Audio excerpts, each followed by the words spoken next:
পড়তে যাচ্ছি হুমায়ুন আহমেদের লেখা চোখ। ভোর ৬টায় কেউ কলিং বেল টিপতে থাকলে মেজাজ বিগড়ে যাবার কথা। মিসির আলির মেজাজ তেমন বিগড়ালো না। ভোর ১০টা পর্যন্ত কেন জানি তার মেজাজ বেশ ভালো থাকে। ১০টা থেকে খারাপ হতে থাকে। চূড়ান্ত চরম চূড়ান্ত রকমের খারাপ হয় ২টার দিকে। তারপর আবার ভালো হতে থাকে। সন্ধ্যার দিকে অসম্ভব ভালো থাকে, তারপর আবার খারাপ হতে শুরু করে। ব্যাপারটা শুধু তার বেলায় ঘটে না, সবার বেলায় ঘটে তা তিনি জানেন না। প্রায়ই ভাবেন একে ওকে জিজ্ঞেস করবেন, শেষ পর্যন্ত জিজ্ঞেস করা হয়ে ওঠে না। তার চরিত্রের বড় রকমের দুর্বল দিক হচ্ছে পরিচিত কারোর সঙ্গে কথা বলতে ভালো লাগে না। অপরিচিত মানুষদের সঙ্গে দীর্ঘ সময় কথা বলতে পারেন, কথা বলতে ভালোও লাগে। সেদিন রিকশা করে আসতে আসতে রিকশাওয়ালার সঙ্গে অতি উচ্চ শ্রেণীর কিছু কথাবার্তা চালিয়ে গেলেন। রিকশাওয়ালার বক্তব্য হচ্ছে পৃথিবীতে যত অশান্তি সবের মূলে আছে মেয়ে ছেলে। নিসার আলি বললেন, এরকম মনে হওয়ার কারণ কি? রিকশাওয়ালা অত্যন্ত উৎসাহের সঙ্গে বললেন, চাচা মেয়ে এই দেখেন আমারে। আইস আমি রিকশা চালাই। এর কারণ কি? এর কারণ বিবি হাওয়া। বিবি হাওয়া যদি কুবুদ্ধি দিয়া বাবা আদমরে গন্ধম ফল না খায়তো, তাইলে আইজ আমি থাকতাম ভেস্তে। ভেস্তে তো আর রিকশা চালানোর কোনো বিষয় নাই। কি কন চাচা মিয়া? গন্ধম ফল খাওয়ানোর কারণেই তো আইজ আমি দুনিয়ায় এসে বললাম। মিসির আলি রিকশাওয়ালার কথাবার্তায় চমৎকৃত হলেন। পরবর্তী ১০ মিনিট তিনি রিকশাওয়ালাকে যা বললেন তার মূল কথা হলো, নারীর কারণে আমরা যদি স্বর্গ থেকে বিতাড়িত হয়ে থাকি, তাহলে নারীই পারে আবার আমাদের স্বর্গে ফিরিয়ে নিয়ে যেতে। রিকশাওয়ালা কি বুঝলো কে জানে, তার শেষ বক্তব্য ছিল, যাই কন চাচা মিয়া, মেয়ে মানুষ আসলে সুবিধার জিনিস না। কলিং বেল আবার বাজছে। নিসার আলি বেল টেপায় ধরন থেকে অনুমান করতে চেষ্টা করলেন কে হতে পারে। ভিখিরি হবে না, ভিখিরিরা তো ভোরে বের হয় না। ভিক্ষাবৃত্তি যাদের পেশা তারা পরিশ্রান্ত হয়ে গভীর রাতে ঘুমোতে যায়। ঘুম ভাঙতে সে কারণেই দেরি হয়। পরিচিত কেউ হবে না, পরিচিতরা এত ভোরে আসবে না। তাকে ঘুম থেকে ডেকে তুলতে পারে এমন ঘনিষ্ঠতা তার কারোর সঙ্গেই নেই। যে এসেছে সে অপরিচিত, অবশ্যই মহিলা। পুরুষরা কলিং বেলের বোতাম অনেকক্ষণ চেপে ধরে রাখে, মেয়েরা তা পারে না। মেয়েটির বয়স অল্প, তাও অনুমান করা যাচ্ছে। অল্পবয়স্ক মেয়েদের মধ্যে এক ধরনের ছটফটে ভাব থাকে। তারা অল্প সময়ের মধ্যে বেশ কয়েকবার বেল টিপবে, নিজেদের অস্থিরতা ছড়িয়ে দেবে কলিং বেলে। মিসির আলি পাঞ্জাবি গায়ে গিয়ে দরজা খুললেন। বিস্মিত হয়ে দেখলেন তার অনুমান সম্পূর্ণ ভুল প্রমাণ করে মাঝবয়সী এক ভদ্রলোক দাঁড়িয়ে আছেন। বেটে খাটো একজন মানুষ, গায়ে সাফারি, চোখে সানগ্লাস। এত ভোরে কেউ সানগ্লাস পরে না। এই লোকটি কেন পড়েছে কে জানেন। স্যার, আসসালামু আলাইকুম। ওয়ালাইকুম আসসালাম। আপনার নাম কি মিসির আলি? জি। আমি আপনার সঙ্গে খানিকক্ষণ কথা বলতে পারি? মিসির আলি কি বলবেন মনস্থির করতে পারলেন না। লোকটিকে তিনি পছন্দ করছেন না, তবে তার মধ্যে এক ধরনের আত্মবিশ্বাস লক্ষ্য করছেন যা তার ভালো লাগছে। আত্মবিশ্বাসের ব্যাপারটা আজকাল আর দেখাই যায় না। লোকটি শান্ত গলায় বলল, আমি আপনার কিছুটা সময় নষ্ট করব ঠিকই, তবে তার জন্য আমি পে করব। পে করবেন? জি। প্রতি ঘন্টায় আমি আপনাকে ১,০০০ টাকা করে দেব। আশা করি আপনি আপত্তি করবেন না। আমি কি ভেতরে আসতে পারি? আসুন। লোকটি ভেতরে ঢুকতে ঢুকতে বলল, মনে হচ্ছে আপনার এখনও হাত মুখ ধোয়া হয়নি। আপনি হাত মুখ ধুয়ে আসুন, আমি অপেক্ষা করছি। মিসির আলি বললেন, ঘন্টা হিসেবে আপনি যে আমাকে টাকা দেবেন, সেই হিসেব কি এখন থেকে শুরু হবে, নাকি হাত মুখ ধুয়ে আপনার সামনে বসার পর থেকে শুরু হবে? লোকটি খানিকটা অপ্রস্তুত হয়ে বলল, টাকার কথায় আপনি কি রাগ করেছেন? রাগ করিনি, মজা পেয়েছি। চা খাবেন? খেতে পারি, দুধ ছাড়া। মিসির আলি স্বাভাবিক ভঙ্গিতে বললেন, এক কাজ করুন, রান্নাঘরে চলে যান, কেতলি বসিয়ে দিন, ২ কাপ বানান, আমাকেও ১ কাপ দেবেন। ভদ্রলোক হতভম্ব হয়ে তাকিয়ে রইলেন। মিসির আলি হাসি মুখে বললেন, আমাকে ঘন্টা হিসেবে পে করবেন বলে যেভাবে হকচকিয়ে দিয়েছিলেন, আমিও ঠিক একইভাবে আপনাকে হকচকিয়ে দিলাম। বসুন। চা বানাতে হবে না। ৭টার সময় রাস্তার ওপাশে রেস্টুরেন্ট থেকে আমার জন্য চা নাশতা আসে। তখন আপনার জন্যও চা নিয়ে দেব। Thank you sir. আপনি কথা বলার সময় বারবার বাঁ দিকে ঘুরছেন। আমার মনে হচ্ছে আপনার বাঁ চোখটা নষ্ট। এজন্য কি কালো চশমা পরে আছেন? ভদ্রলোক সহজ গলায় বললেন, জি, আমার বাঁ চোখটা পাথরের। ভদ্রলোক সোফার এক কোণে বসলেন। মিসির আলি লক্ষ্য করলেন লোকটি শির দ্বারা সোজা করে বসে আছে। চাকরির ইন্টারভিউ দিতে এলে ক্যান্ডিডেটরা যে ভঙ্গিতে চেয়ারে বসে, অবিকল সেই ভঙ্গি। মিসির আলি বললেন, আজকের খবরের কাগজ এখনও আসেনি। গত দিনের কাগজ দিতে পারি, যদি আপনি চোখ বুলাতে চান। আমি খবরের কাগজ পড়ি না। একা একা বসে থেকে আমার অভ্যাস আছে। আমার জন্য আপনাকে ব্যস্ত হতে হবে না। শুরুতে টাকা দেওয়ার কথা বলে যদি আপনাকে আহত করে থাকি, তার জন্য ক্ষমা প্রার্থনা করছি। মিসির আলি টুথব্রাশ হাতে বাথরুমে ঢুকে গেলেন। লোকটিকে তার বেশ ইন্টারেস্টিং বলে মনে হচ্ছে, তবে কোনো গুরুতর সমস্যা নিয়ে এসেছে বলে মনে হয় না। আজকাল অগ্রণী কিছু লোকজন এসে তাকে বিরক্ত করা শুরু করেছে। মাসখানেক আগে একজন এসেছিল ভূত বিশারদ। সে নাকি গবেষণাধর্মী একটি বই লিখছে যার নাম বাংলার ভূত। এদেশ যত ধরনের ভূত পেতনি আছে সবার নাম আচার ব্যবহার বইয়েই লেখা। মেঝো ভূত, কেঁচো ভূত, জলাভূত, শাকচুন্নি, গন্ধকাটা, কুনিভূত, কুত্তিভূত, আধিভূত, সর্বমোট ১০৬ রকমের ভূত। মিসির আলি বিরক্ত হয়ে বলেছিলেন, ভাই আমার কাছে কেন? আমি সারা জীবন ভূত নেই এটা প্রমাণ করতে চেষ্টা করেছি। সেই লোক মহা উৎসাহী হয়ে বলল, কোন কোন ভূত নেই বলে প্রমাণ করেছেন? এইটা কাইগুলো বলুন। আমার কাছে ক্যাসেট প্লেয়ার আছে, আমি টেপ করে নেব। সানগ্লাস পরা বেটে লোক, ভদ্রলোক, সেই পদের কেউ কি না কে বলবে? তোয়ালে দিয়ে মুখ মুছতে মুছতে মিসির আলি বললেন, ভাই বলুন কি ব্যাপার? প্রথমেই আমার নাম বলি, এখনও আমি আপনাকে আমার নাম বলিনি। আমার নাম রাশেদুল করিম। আমেরিকার টেক্সাস এগু অ্যান্ড বিশ্ববিদ্যালয়ের গণিত বিভাগের আমি একজন অধ্যাপক। বর্তমানে ১ বছরে সাবটিক্যাল লিভে দেশে এসেছি। আপনার খোঁজ কীভাবে এবং কার কাছে পেয়েছি তা কি বলবো? তার দরকার নেই। কী জন্য আমার খোঁজ করছেন সেটা বলুন। আমি কি ধূমপান করতে পারি? সিগারেট খেতে খেতে কথা বললে আমার জন্য সুবিধা হবে। সিগারেটের ধোঁয়া এক ধরনের আড়াল সৃষ্টি করে। আপনি সিগারেট খেতে পারেন? কোনো অসুবিধা নেই। ছাই কোথায় ফেলবো? আমি কোনো এস্ট্রে দেখতে পাচ্ছি না। মেঝেতে ফেলুন। আমার গোটা বাড়িটা একটা এস্ট্রে। রাশেদুল করিম সিগারেট ধরিয়ে কথা বলা শুরু করলেন। তার গলার স্বর ভারী এবং স্পষ্ট। কথাবার্তা খুব গোছানো। কথা শুনে মনে হয় তিনি কি বলবেন তা আগেই জানেন। কোন বাক্যটির পর কোন বাক্য বলবেন তাও ঠিক করা, যেন ক্লাসের বক্তৃতা। আগে থেকে ঠিকঠাক করা। প্রবাসী বাঙালিরা এক নাগারে বাংলায় কথা বলতে পারেন না, ইনি তা পারছেন। আমার বয়স এই নভেম্বরে ৫০ হবে। সম্ভবত আমাকে দেখে তা বুঝতে পারছেন না। আমার মাথার চুল সব সাদা।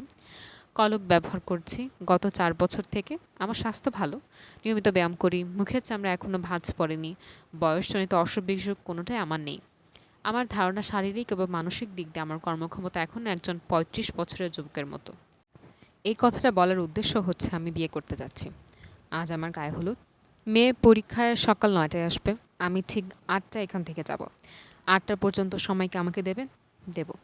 ভালো কথা, এটা নিশ্চয়ই আপনার প্রথম বিবাহ না? এর আগেও আপনি বিয়ে করেছেন? জি, এর আগে একবার বিয়ে করেছি। এটা আমার দ্বিতীয় বিবাহ। আমি আগেও বিয়ে করেছি। তা কী করে বললেন? আজ আপনার গায়ে হলুদ, তা খুব সহজভাবে বললেন দেখে অনুমান করলাম। বিয়ের তীব্র উত্তেজনা আপনার মধ্যে দেখতে পাইনি। সব মানুষ তো একরকম নয়, একজন এক এক রকম। উত্তেজনার ব্যাপারটি আমার মধ্যে একেবারেই নেই। প্রথমবার যখন বিয়ে করি তখন আমার মধ্যে বিন্দুমাত্র উত্তেজনা ছিল না। সেদিনও আমি যথারীতি ক্লাসে গিয়েছি, গ্রুপ থিওরির ওপর ১ ঘন্টার লেকচার দিয়েছি। ঠিক আছে, আপনি বলে যান। রাশেদুল করিম শান্ত গলায় বললেন, আপনার ভেতরে একটা প্রবণতা লক্ষ্য করছি। আমাকে আর ১০টা মানুষের দলে ফেলে বিচার করার চেষ্টা করছেন। দয়া করে তা করবেন না। আমি আর ১০ জনের মতো নই। আপনি শুরু করুন। অঙ্কশাস্ত্রে MA ডিগ্রি নিয়ে আমি আমেরিকা যাই PhD করতে। MA-তে আমার রেজাল্ট ভালো ছিল না। টেনে টুনে সেকেন্ড ক্লাস। প্রাইভেট কলেজে চাকরি খুঁজে বেড়াচ্ছি। তখন বন্ধুদের দেখাদেখি জিআরআই পরীক্ষা দিয়ে ফেললাম। জিআরআই পরীক্ষা কী তা কি আপনি জানেন? Graduate record examination. আমেরিকান ইউনিভার্সিটিতে গ্র্যাজুয়েট ক্লাসে ভর্তি হতে হলে এই পরীক্ষা দিতে হয়। আমি জানি। এই পরীক্ষায় আমি আশাতীত ভালো করে ফেললাম। আমেরিকার ৩টি বিশ্ববিদ্যালয় থেকে আমার কাছে আমন্ত্রণ চলে গেলাম। PhD করলাম প্রফেসর হবলের সঙ্গে। আমার PhD ছিল গ্রুপ থিওরির একটি শাখায়, নন এবালিয়ান ফাংশনের উপর। PhDর কাজ এতই ভালো হলো যে আমি রাতারাতি বিখ্যাত হয়ে গেলাম। অঙ্ক নিয়ে বর্তমানকালে যারা নাড়াচাড়া করেন তারা সবাই আমার নাম জানেন। অঙ্কশাস্ত্রের একটি ফাংশন আছে যা আমার নামে পরিচিত, RK এক্সপোনেনশিয়াল। RK হচ্ছে রাশেদুল করিম। PhDর পর আমি মন্টানা স্টেট ইউনিভার্সিটিতে অধ্যাপনার কাজ পেয়ে গেলাম। সেই বছরই বিয়ে করলাম। মেয়েটি মন্টানা বিশ্ববিদ্যালয়ের ফাইন আর্টসের ছাত্রী, স্প্যানিশ আমেরিকান, নাম জুডি বার্নার। প্রেমের বিয়ে বলাটা বোধ হয় ঠিক হবে না, বাছাবাছির বিয়ে বলতে পারে। জুডি অনেক বাছাবাছির পর আমাকে পছন্দ করলো। আমাকে পছন্দ করার কারণ কি? আমি ঠিক অপছন্দ করার মতো মানুষ সে সময় ছিলাম না। আমার একটি চোখ পাথরের ছিল না। চেহারা তেমন ভালো না হলেও দুটি সুন্দর চোখ ছিল। আমার মা বলতেন রাশিদের চোখে জন্ম কাজল পরানো। সুন্দর চোখের ব্যাপারটা অবশ্য ধর্তব্য নয়। আমেরিকান তরুণীরা প্রেমিকদের সুন্দর চোখ নিয়ে মাথা ঘামায় না, তারা দেখে প্রেমিক কী পরিমাণ টাকা করছে এবং ভবিষ্যতে কী পরিমাণ টাকা সে করতে পারবে। সেই দিক দিয়ে আমি মোটামুটি আদর্শ স্থানীয় বলা চলে। 30 বছর বয়সে একটি আমেরিকান বিশ্ববিদ্যালয়ে ফ্যাকাল্টি পজিশন পেয়ে গেছি। টেনিওর পেতেও কোনো সমস্যা হবে না। জুডি স্বামী হিসেবে আমাকে নির্বাচন করলো। আমার দিক থেকে আপত্তির কোনো কারণ ছিল না। জুডি চমৎকার একটি মেয়ে। 100 বছর সাধনার ধন হয়তো নয়, তবে বিনা সাধনায় পাওয়ার মতো মেয়েও নয়। বিয়ের 7 দিনের মাথায় আমরা হানিমুন করতে গিয়েছিলাম স্যান ফ্রান্সিসকো। উঠলাম হোটেল বেডফোর্ডে। দ্বিতীয় রাত্রির ঘটনা। ঘুমাচ্ছিলাম, কান্নার শব্দে ঘুম ভেঙে গেল। তাকিয়ে দেখি জুডি পাশে নেই। ঘড়িতে রাত 3টা 10 বাজছে। বাথরুমের দরজা বন্ধ, সেখান থেকে ফুঁপিয়ে কান্নার শব্দ আসছে। আমি বিস্মিত হয়ে উঠে গেলাম। দরজা ধাক্কা দিয়ে বললাম, কী হয়েছে জুডি, কী হয়েছে? কান্না থেমে গেল, তবে জুডি কোনো জবাব দিল না। অনেক ধাক্কাধাক্কির পর সে দরজা খুলে হতভম্ব হয়ে আমাকে দেখল। আমি বললাম, কী হয়েছে? সে ক্ষীণ স্বরে বলল, ভয় পেয়েছি। কিসের ভয়? জানি না কিসের ভয়। ভয় পেয়েছো তো আমাকে ডেকে তোলোনি কেন? বাথরুমের দরজা বন্ধ করে ছিলে কেন? জুডি জবাব দিল না, এক দৃষ্টিতে আমার দিকে তাকিয়ে রইল। আমি বললাম, ব্যাপারটা কি, আমাকে খুলে বলো তো। সকালে বলবো, না এখনই বলো, কী দেখে ভয় পেয়েছো? জুডি অস্পষ্ট সুরে বলল, তোমাকে দেখে। আমাকে দেখে ভয় পেয়েছো মানে? আমি কি করেছি? জুডি যা বলল তা হচ্ছে, রাতে তার ঘুম ভেঙে যায়। হোটেলের ঘরে নাইট লাইট জ্বলছিল। এ আলোয় সে দেখে তার পাশে যে ছুঁয়ে আসে সে কোনো জীবন্ত মানুষ নয়, মৃত মানুষ। যে মৃত মানুষের গা থেকে শবদেহের গন্ধ বেরোচ্ছে। সে ভয় কাঁপতে থাকে, তবু সাহসে হাত বাড়িয়ে মানুষটাকে স্পর্শ করে চমকে ওঠে, কারণ মানুষটার শরীর বরফের মতোই শীতল। সে পুরোপুরি নিশ্চিত হয়ে যায় যে আমি মারা গেছি। তার জন্য এটা বড় ধরনের শখ হলেও সে যথেষ্ট সাহস দেখায়, টেবিল ল্যাম্প জ্বেলে দেয় এবং হোটেল ম্যানেজারকে টেলিফোন করবার জন্য টেলিফোন সেট হাতে তুলে নেয়। ঠিক তখন সে লক্ষ্য করে মৃতদেহের দুটি বন্ধের চোখের একটি ধীরে ধীরে খুলছে। সে একটি মাত্র খোলা চোখ তীব্র দৃষ্টিতে তাকিয়ে আছে তার দিকে। দুটি টেলিফোন ফেলে দিয়ে ছুটে বাথরুমে ঢুকে দরজা বন্ধ করে দেয়। এই হলো ঘটনা। রাশেদুল করিম কথা শেষ করে সিগারেট ধরালেন। হাতের ঘড়ি দেখলেন। আমি বললাম, থামলেন কেন? 7টা বেজেছে। আপনি বলেছেন 7টার সময় আপনার চা আসে। আমি চায়ের জন্য অপেক্ষা করছি। চা খেয়ে শুরু করব। আমার গল্প শুনতে আপনার কেমন লাগছে? ইন্টারেস্টিং। এই গল্প কি আপনি অনেকের সঙ্গে করেছেন? আপনার গল্প বলার ধরন দেখে মনে হচ্ছে অনেকের সঙ্গে এই গল্প করেছেন। আপনার অনুমান সঠিক। 6 থেকে 7 জনকে আমি বলেছি। এর মধ্যে সাইক্রিয়াস্টিক আছেন, পুলিশের লোক আছে। পুলিশের লোক কেন? গল্প শেষ করেই বুঝতে পারবেন পুলিশের লোক কী জন্য। চা চলে এলো। চায়ের সঙ্গে পরোটা ভাজি। মিসেরের নাস্তা করলেন। রাশেদুল করিম সাহেব পরপর 2 কাপ চা খেলেন। আমি কি শুরু করব? জি, শুরু করুন। আমাদের হানিমুন মাত্র 3 দিন স্থায়ী হলো। জুডিকে নিয়ে পুরানো জায়গায় চলে এলাম। মনটা খুবই খারাপ। জুডির কথাবার্তা কিছুই বুঝতে পারছি না। রোজ রাতে সে ভয়ঙ্কর চিৎকার করে ওঠে, ছুটে ঘর থেকে বের হয়ে যায়। আমি যখন জেগে উঠে তাকে সান্ত্বনা দিতে চাই, তখন এমনভাবে তাকায় যেন আমি একটা পিশাচ কিংবা মূর্তিমান শয়তান। আমার দুঃখের কোনো সীমা রইল না। সে সময় নন এবেলিয়ান গ্রুপের ওপর একটা জটিল এবং গুরুত্বপূর্ণ কাজ করছিলাম। আমার দরকার ঠান্ডা মাথায় চিন্তা করার মতো পরিবেশ, মানসিক শান্তি। সব দূর হয়ে গেল। অবশ্য দিনের বেলা যদি স্বাভাবিক। সে বদলাতে শুরু করে সূর্য ডোবার পর থেকে। আমি তাকে একজন সাইকিয়াট্রিস্টের কাছে নিয়ে গেলাম। সাইকিয়াট্রিস্ট প্রথম সন্দেহ করলেন সমস্যা ড্রাগ ঘটিত। হয়তো যদি ড্রাগে অভ্যস্ত। সে সময় বাজারে হ্যালুসিনেটিং ড্রাগ এলএসডি প্রথম এসেছে। শিল্প সাহিত্যের লোকজন শখ করে এই ড্রাগ খাচ্ছেন। বড় গলায় বলছেন, মাইগু অল্টারিং ট্রিপ নিয়ে এসেছি। জুডি ফাইন আর্টসের ছাত্রী। ট্রিপ নেওয়া তার পক্ষে খুব অস্বাভাবিক না। দেখা গেল ড্রাগ ঘটিত কোনো সমস্যা তার নেই। সে এখনও ড্রাগ নেয়নি। সাইকিয়াট্রিস্টরা তার শৈশবের জীবনে কোনো সমস্যা ছিল কিনা তাও বের করতে চেষ্টা করলেন। লাভ হলো না। যদি এসেছে গ্রামের কৃষক পরিবার থেকে। এ ধরনের পরিবারে তেমন কোনো সমস্যা থাকে না। তাদের জীবনযাত্রা সহজ এবং স্বাভাবিক। সাইকিয়াট্রিস্টরা তার শৈশবের জীবনের কোনো সমস্যা ছিল কিনা তাও বের করতে চেষ্টা করলেন। লাভ হলো। সাইকিয়াট্রিস্ট জুডিকে ঘুমের ওষুধ দিলেন, কড়া ডোজের ফেনোবারবিটন। আমাকে বললেন, আপনি সম্ভবত লেখাপড়া নিয়ে থাকেন। স্ত্রীর প্রতি, বিশেষ করে নববিবাহিত স্ত্রীর প্রতি যতটা সময় দেওয়া দরকার তা দিচ্ছেন না। আপনার প্রতি আপনার স্ত্রীর এক ধরনের ক্ষোভ জন্মগ্রহণ করেছে। সে যা বলছে তা ক্ষোভেরই বহিঃপ্রকাশ। জুডির কথা একটাই, আমি ঘুমাবার পর আমার দেহে প্রাণ থাকে না। একজন মৃত মানুষের শরীর যেমন অসাড় হয়ে পড়ে থাকে, আমার শরীরও সেরকম পড়ে থাকে। ঘুমের মধ্যে মানুষ হাত নাড়ে, পা নাড়ে, আমি তার কিছুই করি না, নিঃশ্বাস পর্যন্ত ফেলি না। গা হয়ে যায় বরফের মতো শীতল। একসময় গা থেকে মৃত মানুষের শরীরের পচা গন্ধ বেরোতে থাকে এবং তখন আচমকা আমার বাঁ চোখ খুলে যায়। সেই চোখে আমি এক দৃষ্টিতে তার দিকে তাকিয়ে থাকি। সে চোখের দৃষ্টি সাপের মতো কুটিল।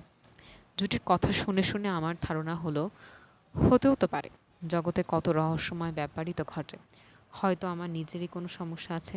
আমিও ডাক্তারের কাছে গেলাম, স্লিপ অ্যানালিস্ট, জানার উদ্দেশ্য একটি, ঘুমের মধ্যে আমার কোনো শারীরিক পরিবর্তন হয় কিনা।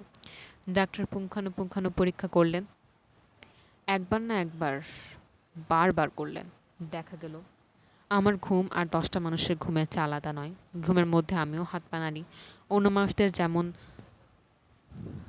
ঘুমের 3টি স্তর পার হতে হয়, আমারও হয়। ঘুমের সময় আর 10টা মানুষের মতো আমার শরীরের উত্তাপও আধা হ্রাস পায়। আমিও অন্য সবার মতো স্বপ্ন ও দুঃস্বপ্ন দেখি। জুটি সব দেখে শুনে বলল, ডাক্তাররা জানে না, ডাক্তাররা কিছুই জানে না। আমি জানি তুমি আসলে মানুষ না। দিনের বেলা তুই মানুষ থাকো, সূর্য ডোবার পর থাকো না। আমি কি হই? তুমি পিশাচ বা এই জাতীয় কিছু হয়ে যাও। আমি বললাম, এইভাবে তো বাস করা সম্ভব না, তুমি বরং আলাদা থাকো। খুবই আশ্চর্যের ব্যাপার, জুটি তাতে রাজি হলো না। অতি তুচ্ছ কারণে আমেরিকানদের বিয়ে ভাঙে। স্বামীর পছন্দ হলুদ রঙের বিছানার চাদর, স্ত্রীর পছন্দ নীল রং। ভেঙে গেল বিয়ে। আমাদের এত বড় সমস্যা, কিন্তু বিয়ে ভাঙল না। আমি বেশ কয়েকবার তাকে বললাম, জুটি তুমি আলাদা হয়ে যাও, ভালো দেখে একটা ছেলেকে বিয়ে করো, সারা জীবন তোমার সামনে পড়ে আছে, তুমি এইভাবে জীবনটা নষ্ট করতে পারো না। যদি প্রতিবারের বলো, যাই হোক, যত সমস্যাই হোক, আমি তোমাকে ছেড়ে যাবো না। I love you, I love you. আমি গল্পের প্রায় শেষ পর্যায়ে চলে এসেছি। শেষ অংশটি বলার আগে আমি আপনাকে আমার চোখের দিকে তাকাতে অনুরোধ করব। দয়া করে আমার চোখের দিকে তাকান। রাশেদুল করিম সানগ্লাস খুলে ফেললেন। মিসির আলি তৎক্ষণাৎ বললেন, আপনার চোখ সুন্দর, সত্যি সুন্দর। আপনার মা যে বলতেন চোখে জন্ম কাজল, ঠিকই বলতেন। রাশেদুল করিম বললেন, পৃথিবীতে সবচেয়ে সুন্দর চোখ কার ছিল জানেন? ক্লিওপেট্রার।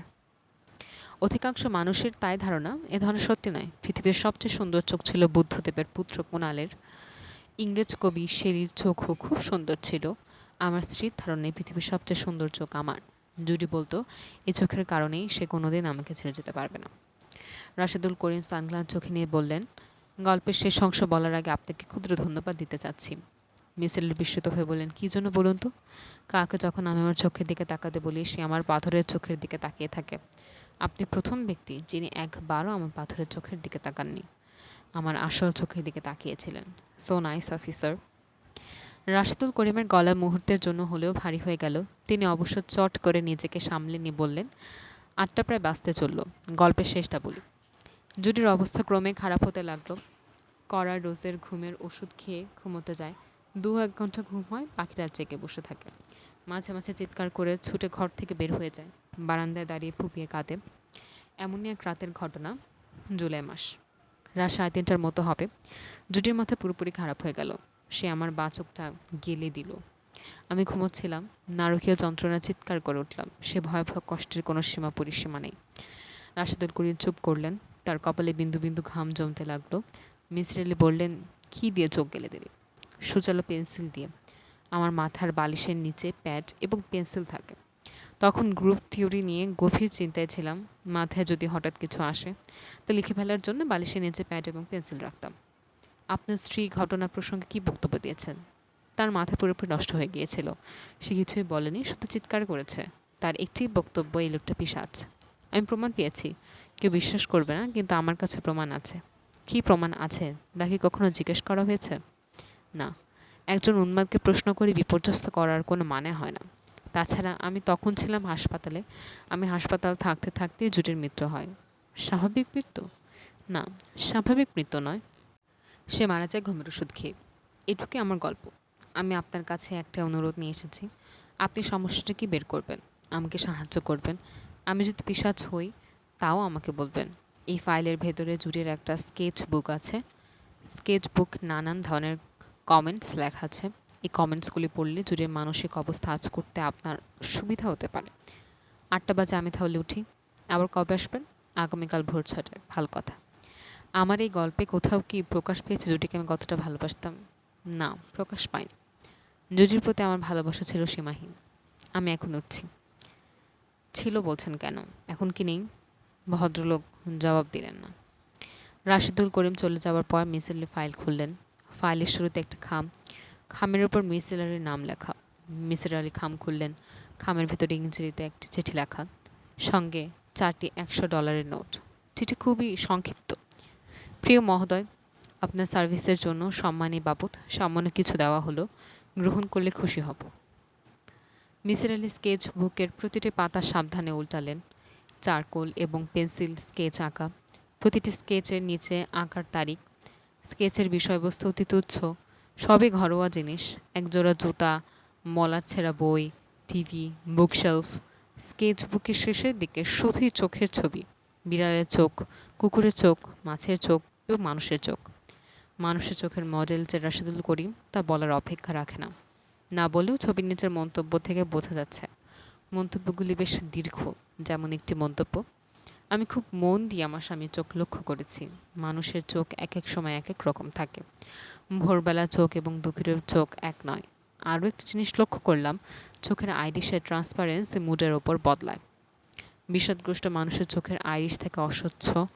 মানুষ যতই আনন্দিত হতে থাকে তার চোখের আইরিশ ততই স্বচ্ছ হতে থাকে। আমার এই অবজারভেশন কতটুকু সত্য তা বুঝতে পারছি না। মেয়েটি মাঝে মাঝে তার মনের অবস্থাও লিখছে, অনেকটা ডায়েরি লেখার ভঙ্গিতে। মনে হয় হাতের কাছে ডায়েরি না থাকায় স্কেচ বুকে লিখে রেখেছে। সব লেখাই পেন্সিলে, প্রচুর কাটাকুটি আছে, কিছু লাইন রাবার ঘষে তুলেও ফেলা হয়েছে। আমি ভয়ে অস্থির হয়েছি। নিজেকে বোঝানোর চেষ্টা করছি, এই ভয় অমূলক। বুঝতে পারছি না আমি আমার স্বামীকে ভয় পাচ্ছি। এই তথ্য সর্বতই স্বামী বেচারার জন্য সুখকর না। সে নানানভাবে আমাকে সান্ত্বনা দেবার চেষ্টা করছে, কিছু কিছু চেষ্টা বেশ হাস্যকর। আজ আমাকে বলল, যদি আমি ঠিক করেছি এখন থেকে রাতে ঘুমবো না, আমার অঙ্কের সমস্যা নিয়ে ভাববো, লেখালেখি করব, তুমি নিশ্চিন্ত হয়ে ঘুমাও, আমি দিনের বেলায় ঘুমাবো।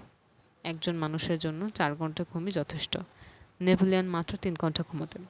আমি এই গম্ভীর স্বল্পভাষী লোকটিকে ভালোবাসি, ভালোবাসি, ভালোবাসি, ভালোবাসি।